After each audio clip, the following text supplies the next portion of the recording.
Баштан далай оор турмушта өткөргөн, салаваттуу айткан сөзү төп келген, каада күтүп касиетти карманып, карыялар бул жашоого көрүп берген деп, карыялар коомубуздун ардактуу адамдары. Алар бул күн үчүн канча кырды басып келишкен. Мен согуш башталганда 1-класста болчумун. Менин согушта балам жана жашчылыгыбызды, балалыгыбызды согуш уурдаган балам. Кудай буйрса быйыл 90-га жакындап калдым.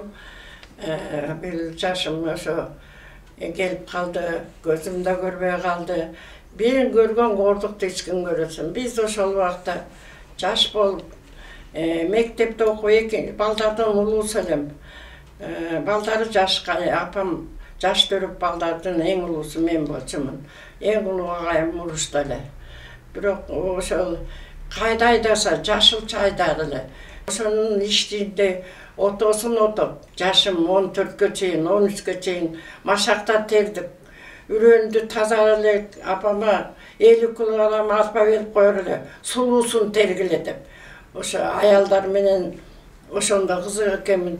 Жашта болсом ошону кара суусун түртүп биринчи бүтөр элем.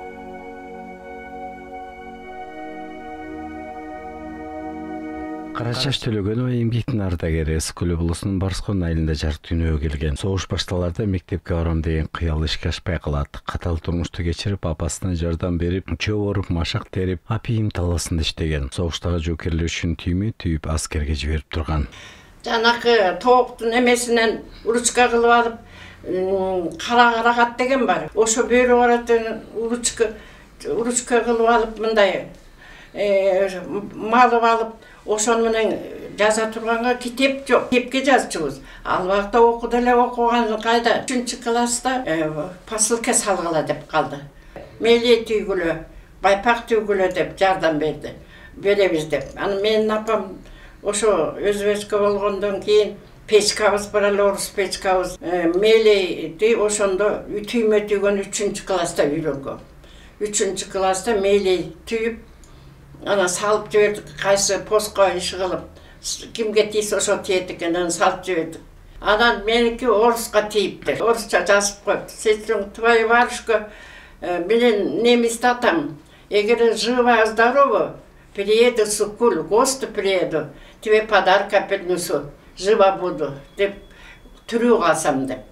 Орусча жазган каты менен мага рахатын айтты. Турмуштун катал шартына баш ийип, бирок мектепте алдыңкы балаларга окуган Карачаш апа айылдан Борбого келип, Фрунзедеги кийим тигүү фабрикасында 27 жыл эмгектенгенден кийин өзүнүн турмуштагы ордун таап, атабыз менен бактылуу өмүр сүрүп, татынакай балдардын, кыздардын, неберелердин чоң апасы. Мен өзүм машина тиккенди, кийим тиккенди жакшы көрчүмүн. Профтех школа болчу. Ошо жерге келип, окусын окуп, ан жерде 3 жыл алсам, анда ал убакта 7-класс эле күбөлүк берип койчу. Бишкекке келип, анан агайым Бишкекте ошо иштешчү алып келди, анан мени ошо башка окууга киргиз десе болбой, мен ошо кийим тигем деп. Ошондо окудук, музыкая отделде окуп. Ошко барып, мен көргөн гордукту айтпа. Ал пахта тергеним. Мен болсо кичинекей чагымда иштеп көнүп калган бир өзбек кызга жолдош болуп алып, ошондо өзүм болсо бир 15-теки чагым, 15-16-так. Анан барып, анан ошо 130 килограмм эме алдым да. Тиги пахта. Алар тургуча мен 3 төгүп, 2 төгүп койчум, этек. Ал ошо өзбек кызга жолдош болуп алып, алар туруп эметкиче килограммыз 40 килограмм норма. Ошону аткара албагандарга тамак бербейт. Элибиз кут болсун, жаман көздөн саксадың Кудай. Мына суук сөздөн азыр эмне эл толкуса, жер толкуп кетет. Жерден изаладан сактасын.